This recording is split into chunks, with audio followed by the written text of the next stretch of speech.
Hello again everyone, welcome back again the Bitcoin update. Guys, ini udah libur 1-2 hari ya. Sorry banget soalnya nggak ada yang bisa diupdate juga untuk Bitcoinnya.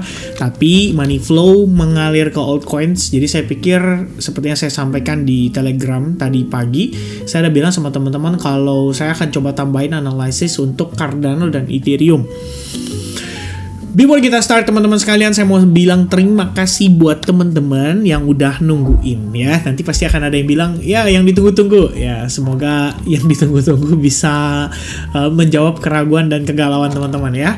Nah guys, anyway, saya mau update dulu hari ini. Kita bakal punya meeting penting ya dari Chair Powell, Federal Reserve. Jadi acaranya itu adalah Integrated Review of the Capital Framework for Large Banks Conference. Ini adalah acara khusus atau event penting yang memang diselenggarakan oleh the Federal Reserve. Biasanya di meeting itu pembahasannya bukan tentang ekonomi atau bukan tentang outlook pertumbuhan ekonomi, melainkan lebih banyak ngebahas tentang leverage ratio yang mereka jadikan sebagai aturan untuk para perbankan di Amerika Serikat. Dan kelihatannya isi dari pembicaraannya nanti yang lebih penting akan dibahas sama vice chairnya ya, atau wakilnya, yaitu Michelle W. Bowman. Dan Powell di sini akan bertugas sebagai kata sambutan ya teman-teman ya. Oke, dipersilakan untuk Bapak yang terhormat Bapak Jerome Powell sebagai selaku Kepala Federal Reserve untuk memberikan kata sambutan. Ya kayak di sekolah-sekolah gitu deh ya. Kalau misalnya lagi ada acara kelas meeting kan kepala sekolahnya yang kata sambutan ya. Ya mirip-mirip begitulah ya.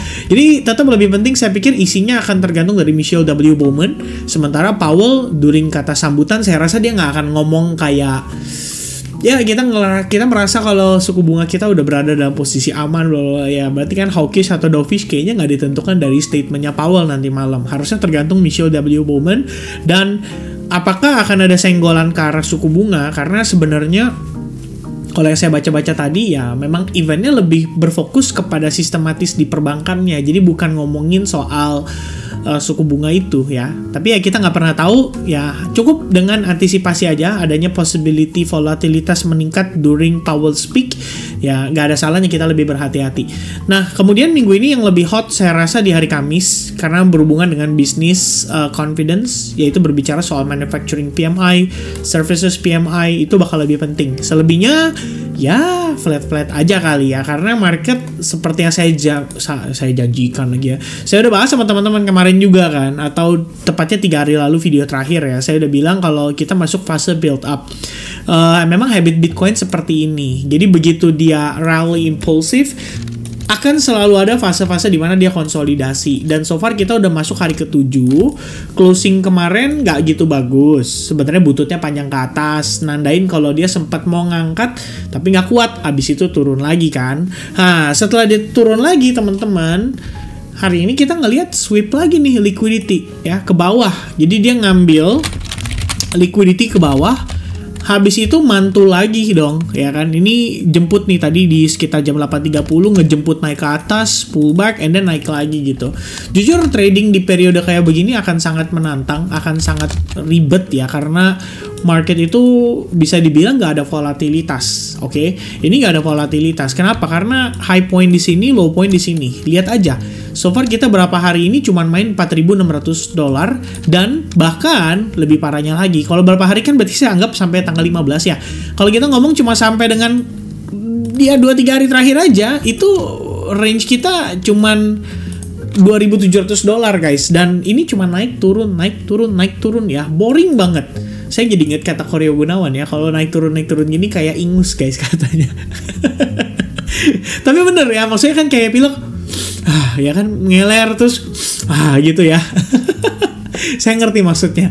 Nah anyway, walaupun kita naik turun kayak ingus ya teman-teman sekalian, ini progres kita juga somehow Anda mau lihat ini sebagai falling wedge, sebagai bull flag, sebagai just a consolidation ya, atau dia create range, ini juga nggak salah gitu loh. Pada akhirnya kita memang hanya flat atau konsolidasi saja, dengan pertimbangan jikalau dia break dari pola yang sebetulnya tendensinya lebih ke bearish ya. Kalau kita lihat pola descending triangle pattern, harusnya kalian tahu ini tendensinya lebih ke bearish ya. Bearish bukan dalam konteks negatif banget, karena kadang-kadang bisa aja market rally dulu kayak begini. Ini kan rally kenceng, abis itu ya dia koreksi dulu gitu kan, anggapannya dia menciptakan semacam retracement untuk nanti dia naik lagi. Kan begini juga bisa gitu kan, bukan sesuatu yang konotasinya tuh negatif banget seakan-akan this is the end of the bull run gitu loh. Enggak juga teman-teman ya. We are technically still bullish, but maybe memang kita udah overdue atau udah terlalu lambat ya dengan potential retracementnya atau koreksinya gitu. Kalau kalian lihat ini kan pelan-pelan exponential moving average aja tuh berusaha ngejemput gitu kan. Jadi kayak kita ngelihatnya dia udah naik kenceng nih, overextended, overstretch gitu. Jadi balik dulu, nanti ketemu lagi dulu ya kan, berpapasan dulu, ngobrol bentar. Woi, udah waktunya naik belum ya? Oke, udah waktunya nih. Boom, baru dia naik lagi. Mungkin kayak begitu ya. Jadi ya kita pertama-tama ya saya juga nggak tahu pasti ya. I don't think anybody bisa tahu pasti kapan exact timingnya. Tapi yang saya tahu adalah ntar malam ada Powell. Powell tergantung dia kepeleset atau enggak, dia bakal ngomong sesuatu atau enggak. Kalau ada yang hot, harusnya itu yang jadi trigger buat market bisa ada volatilitas ekstra dan clear confirmation ya. Whether dia mau di bawah retracement atau dia mau naik dan rally lagi gitu. Tapi yang pasti secara keseluruhan my overall bias still bullish ya. It's just concernnya lebih kepada retracement aja. So kalau dia kasih retracement pun seperti yang saya udah bahas during live session, live streaming, ya kita bisa expecting 110.000 karena merupakan level fair value gap diiringi dengan previous support resistance ya. Sebenarnya 112.000 lah. Ini udah kelihatan cukup ideal asal kita bisa bener-bener breakdown dulu dari supportnya gitu ya. Kalau dia nggak breakdown dari support, ya udah kita nggak perlu terlalu pusing teman-teman. Cukup follow aja structure yang ada atau trend yang sekarang lagi running ya untuk beberapa altcoins atau mungkin untuk Bitcoinnya sekalipun. Alright. Nah, next one teman-teman sekalian, saya udah janji untuk bahas tentang Cardano juga sama Ethereum ya. Tapi belum update kalau kita nggak ngomongin Bitcoin dominance-nya dulu. Nah, Bitcoin dominance ini kan dia turun nih. Sepertinya saya udah jelasin pada saat live session. Menurut saya ini menarik ya. Menariknya adalah dia all time high baru dengan Bitcoin dominance anjlok. So ini bisa dibilang kejadian yang cukup rare, dan lebih menariknya lagi adalah kalau kita lihat sebelumnya kita pernah kayak begini, dia pullback, habis itu dia create higher high tapi nggak bisa di follow up dengan tekanan jual yang agresif. Nah kali ini berbeda ya, kita turun rejection initialnya, and then dia naik create higher high, sekarang create lower low. Maka kondisi begini luar biasanya adalah disertai dengan Bitcoin yang creating all time high. Itu berarti menandakan kalau market itu secara merata kebagian ya. Mungkin nggak semuanya. Mungkin kalau kita lihat kayak beberapa hari terakhir, saya waktu ngecekin CoinGlass aja, yang dapat money flow paling kenceng tuh rata-rata meme gitu ya, kayak Pipin, Mudeng, ini di jaringannya si Solana. Jadi kalau saya ngeliat tuh gini guys caranya ya. Saya buka di bagian kategori itu, saya lihat volume 24 jam terakhir, mana yang paling agresif, yang paling kenceng. Sejauh ini antara Avalanche sama Solana. Nah terus kalau teman-teman lihat di dalamnya, sebenarnya kalau kita berbicara dari segi secara naratif ya, mana yang lebih hot yang dimainkan gitu, meme justru lebih banyak dapat money flow-nya ya. Bahkan kalau kita lihat price 24 hour banyak yang perform dengan cukup baik untuk meme coins. Dan beberapa meme-nya ya kalau kalian lihat mampir ke kategori lagi, terus kalian lihat volume lagi, kalian lihat Solana ecosystem, saya mungkin sama si Avalanche kali ya, kita coba buka juga teman-teman. Harusnya keduanya sama-sama meme-nya ya yang memiliki performance cukup bagus, tapi Avalanche gak ada meme-nya teman-teman sekalian nih yang kebagian money flow-nya. Ya, tapi anyway, tadi saya udah ngecek di bagian Solana ecosystem, yang perform di sana ya biar gimana pun harusnya meme sih, karena ini kita tahu ya udah merupakan warung meme coin ya kalau Solana ini fungsinya teman-teman. Jadi yang kita lihat di sini ada Pipin sama tadi ada Mudeng. Mudeng still ongoing kalau di saya teman-teman, ada setup yang saya coba untuk utilize. Thanks to our member juga kemarin sempat mentioning soal Mudeng, kelihatan cukup menarik katanya ya, karena udah konsolidasi lama juga di sini. Jadi ada 17 hari dia konsolidasi. Habis itu kita coba expecting price-nya itu untuk bisa claim SNR ini dan masuk di retest ini. Ternyata pas banget ya. Bener-bener precisely di situ dijemput guys. Luar biasanya begitu. Ya tuh, saya udah setting ini before-nya, saya share itu sekitar jam 2 pagi sih, memang agak pagi teman-teman. Tapi akhirnya nyampainya itu jam 3 pagi nih, sekitar jam 2 sampai jam 3 lah kira-kira gitu ya. Harga testing ke zona itu and then boom mantul ya. Kalau saya kan di sini share 215, di sini kenanya di 230 sampai 240 lah lebih kurangnya. Habis itu mantul gitu, running cukup baik sekali.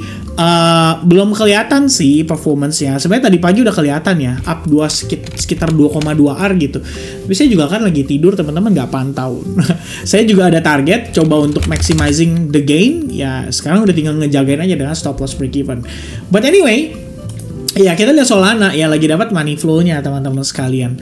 Dan itu tampaknya membuat ya kita jadi tahu ya bahwa Bitcoin dominance ini walaupun dia turun tapi nggak secara merata semuanya kebagian gitu.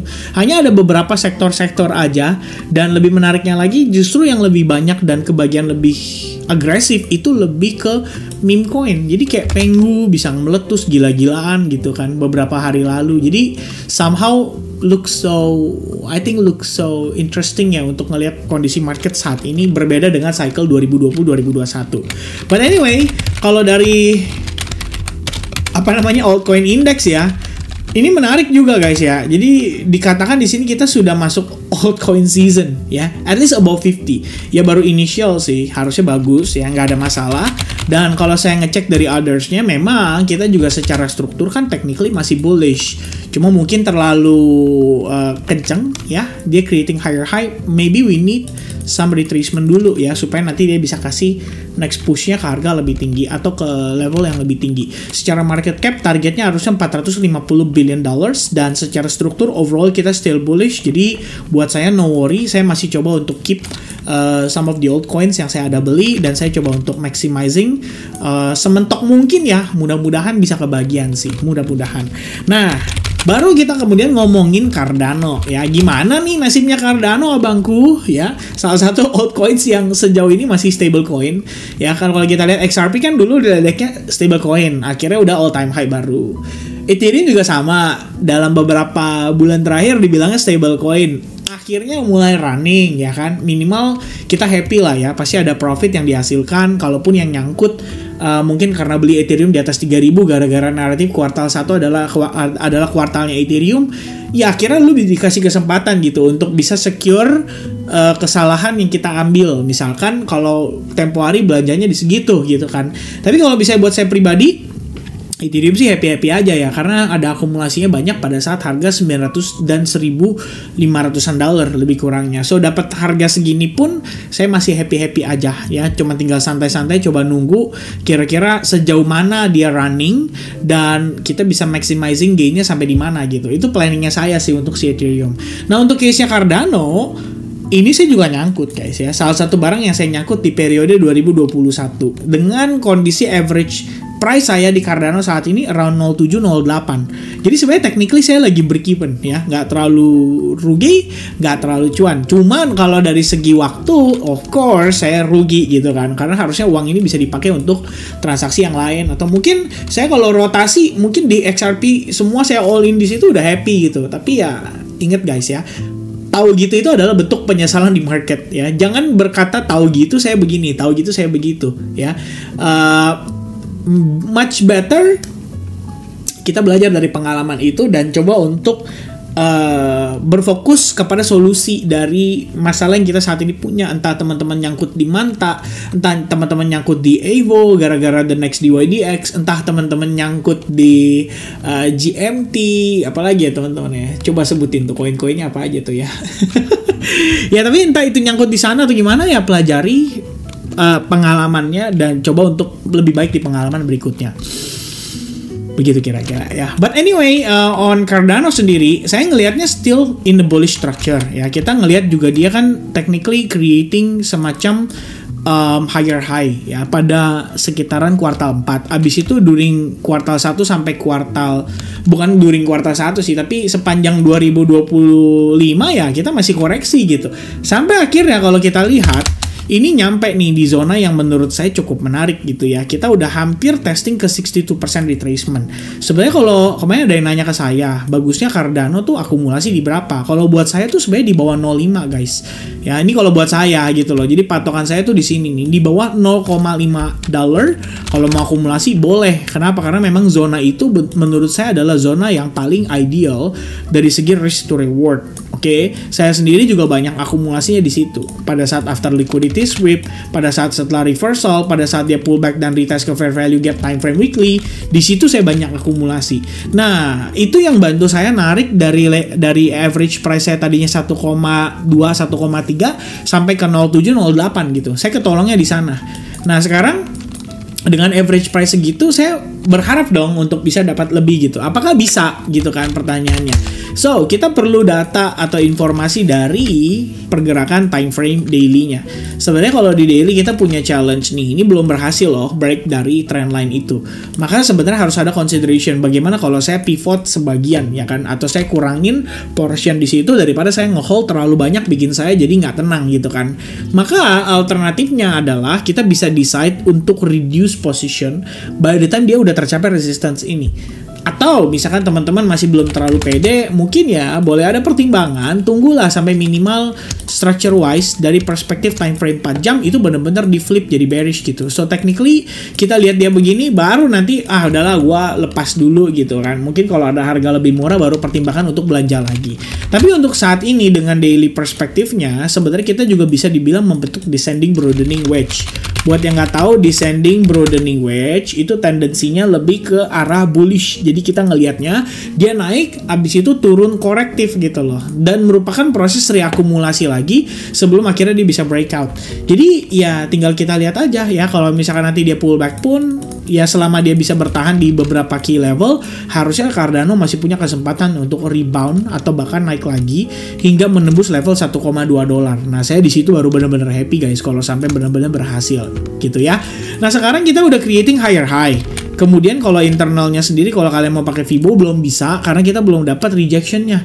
Kita butuh valid rejection dan pullback dulu baru dapat semacam extra confirmation buat dia next run-nya gitu. Nah untuk saat ini Cardano lebih kurang dia masih cenderung bullish. Dalam beberapa hari terakhir dia rally cukup baik sekali. Tinggal menunggu apakah dia sukses breakout dari si trendline ini atau tidak. Kalau dia sukses, wah ini harusnya sih bakal jadi kesempatan ya untuk mereka yang nyangkut di Cardano mungkin bisa start lepas ya, karena kita bisa dapat potential retest terhadap $1,2 and even higher kalau dia bisa claim level atau zona tersebut. Mudah-mudahan aja teman-teman ya, itu idenya untuk Cardano. So kalau dia reject, Anda bisa expect dia cari retracement, mungkin testing ke level $0,6 lagi, baru either itu teman-teman mau look for buy atau mau look for accumulation, itu udah kembali ke tangan masing-masing ya. Nah kalau misalkan dia break, maka expecting dia testing 1,2 very soon. Amin teman-teman. Itu untuk Cardano. Now how about Ethereum? Ya Ethereum sejauh ini guys performance-nya bagus banget, bikin saya happy ya, ngasih saya profit lumayan at least dalam beberapa hari terakhir, kemudian juga seminggu terakhir ya, kemudian juga untuk spot juga udah kembali pulih gitu kan ya. Ibaratnya profit yang sebelumnya saya udah sempat lihat kayak tahun lalu tuh, wah udah happy, abis itu compress kan sedih juga kan ya, balik lagi sampai ke 1400, akhirnya balik lagi pulih ya. Roller coaster emotionnya berasa lah ya untuk si Ethereum khususnya. Tapi ini kalau kita lihat Ethereum ini menjadi head of the altcoins rally yang berlangsung beberapa hari terakhir. Kita bisa tahu itu dari ya ETF inflow terutama untuk si Ethereum. Katanya beberapa kali, bukan katanya sih, saya lihat juga begitu demikian. Beberapa waktu terakhir ini BlackRock belanjanya gila-gilaan guys ya. Like there's no tomorrow. It's just like dia belanja di Bitcoin somehow gitu. Jadi dia percepatan banget ya, dari yang tadinya slow aja itu di kasar katakanlah 6 Juni deh gitu ya. Kalau kita lihat, oh ini ETHA ya, salah. Berarti harusnya lihatnya yang mana nih teman-teman? Oh dia nggak ada yang total kumulatif nih. Oh total nih ada nih warna hijau ya teman-teman sekalian. Harusnya yang hijau nih, yang ini dia nih ya. Jadi kalau kita lihat nih sampai dengan akhir Juni aja itu masih 4 miliar guys. Ya masih 4 miliar. Sekarang baru jalan 1 bulan setelah akhir Juni itu udah almost double 7,8 miliar. Probably nanti satu bulan di akhir bulan Juli harusnya udah 8 miliar atau bahkan mungkin mendekati 9 miliar. Kalau emang begitu, ini berarti money flow-nya lagi deras guys ya. Ethereum kalau memang Anda hold ya masih ada harapan lah jatuhnya gitu kan. Minimal kita bisa testing ke sini lah. Ini merupakan support resistance yang paling krusial untuk Ethereum. Heavy banget di 4045. Dan problem berikutnya adalah kita nanjaknya dari mana gitu kan. Jadi kalau kita coba untuk meneliti, kita tuh nanjak. Iya dari bawah, benar teman-teman sekalian. Bawahnya tuh lebih bawah daripada bawah yang sebelumnya. Right? Jadi kalau saya punya prinsip begini. Saya tuh kadang ngelihat ya, market kan bergerak dalam keadaan struktur. Kalau dia mampu creating higher high dan dia pullback tipis terus dia nanjak lagi, ini harusnya bisa lebih tinggi gitu. Karena dia udah isi bensin dulu. Udah pulang dulu isi bensin, makan dulu, ngecas dulu, abis itu dia siap powernya untuk ngeblas lagi ke harga yang lebih tinggi. Tapi ternyata kan gagal. Ya, ternyata gagal di situ, gagal di sini, dan juga gagal di sini. Alhasil membuat kita berpikir dan bertanya-tanya, kenapa bisa gagal? Ya, mungkin demand kurang, mungkin ETF pada saat itu belum terlalu bergairah gitu kan. Atau jangan-jangan kalau konspirasinya adalah ini mah sengaja biar whales-nya bisa akumulasi dari bawah. Mungkin bisa jadi dan terbukti gitu kan pada saat harganya anjlok parah, orang udah mulai skeptical, orang pikir there's no more Ethereum yang namanya creating all time high baru, suddenly dalam 3-4 hari terakhir udah bisa sekencang ini gitu ya kan. Bahkan dalam 2-3 minggu 4 minggu terakhir udah impulsif eksplosif banget without correction ya. Jadi kalau kita lihat nih 4 minggu dia naik begini banyak, ya harusnya sih ya holder Ethereum happy aja gitu kan. Dan probably kita bisa expecting adanya apa? Retracement dulu. Retracementnya kemana? Mungkin retest terhadap zona ini gitu kan di 2870. Ini tergolong ekstrim ya. Tapi se-ekstrim-ekstrimnya dia, Anda harus tahu ini adalah pullback yang relatif wajar. Bahkan dia testing ke situ aja. Ini kalau kita balik ibaratnya chartnya ya teman-teman, jatuhnya jadi apa? Dead cat bounce guys, right? So kalau kamu ngeliat kondisi kayak begini, kamu lihat begini, ini kan kamu pasti bilang ini dead cat bounce gitu, which is harusnya potensial untuk dia turun lagi. Berarti kalau saya balik chartnya, kamu juga meyakini bahwa pullback ke situ itu adalah pullback yang relatif wajar dan normal banget untuk dia potential creating higher low. Harusnya begitu, ya kan? Nah jadi kita udah tinggal follow up aja, ya. Kalau internalnya sendiri, saya ada beberapa setup, beberapa eksekusi, udah clear. Saya sebenarnya masih pengen coba untuk follow up lagi, tapi ngelihat kondisinya kan Bitcoin juga flat ya. Harusnya very soon kita akan ngedapetin pergerakan yang impulsif, dan impulsifnya antara dia naik dan turun itu yang masih jadi misteri teman-teman. Karena biar gimana pun di bawah menyisakan banyak sekali level atau area untuk dia jemput gitu kan, untuk dia jemput dan dia bisa ngisi bensin di situ. Kalau dia isi bensin di situ, abis itu dia explosive running naik lagi, itu baru ideal. Tapi kalau misalkan sekarang posisinya ternyata dia nanjak lagi pun, saya nggak menyesal gitu. Makanya saya pikir saya nggak mau terlalu maksain di kondisi begini. Saya pengen coba untuk sabar nunggu sampai dapat discountnya. And if I got that discount, itu bisa saya utilize lebih baik lagi untuk saya belanja dengan risk to reward yang lebih bagus. Itu idea saya teman-teman. Jadi kalau misalnya dikasih bagus, nggak dikasih ya kita sabar-sabar aja untuk nunggu yang barang yang kita udah pegang gitu kan. Kalau misalkan nanti mau cari opportunity, gampang ya trading. I mean ya Anda bisa masuk ke ya CoinGlass seperti yang tadi saya ceritakan. Anda tinggal lihat-lihat aja kira-kira setup mana nih yang bisa ngasih performance relatif bagus. Itu pun udah sangat banyak sekali variasi yang bisa dimanfaatkan sama teman-teman sekalian. So kalau dari saya teman-teman ya, ini paling update yang bisa saya berikan seputar market seperti itu dulu. Thank you very much guys buat yang kalian nonton video ini. Semoga movementnya bisa sesuai dengan ekspektasi kita. Kita bisa ngelihat performance market sesuai dengan harapan kita, dan akhirnya semua bisa profit ya. Amin deh teman-teman sekalian. Itu dari saya. God bless everyone. See you guys again in the next update. Cheers. Bye bye guys.